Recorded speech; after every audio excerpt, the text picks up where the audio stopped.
আজকে মরলে কালকে 2 দিন পরের দিন কেউ কাঁদবে না।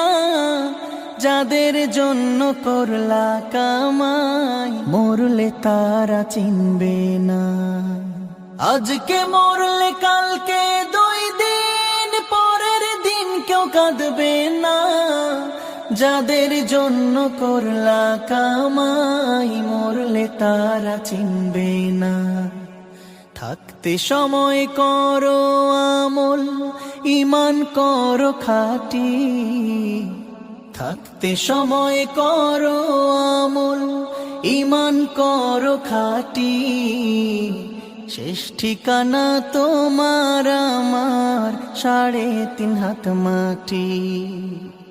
শেষ ঠিকানা তোমার আমার 3.5 হাত মাটি।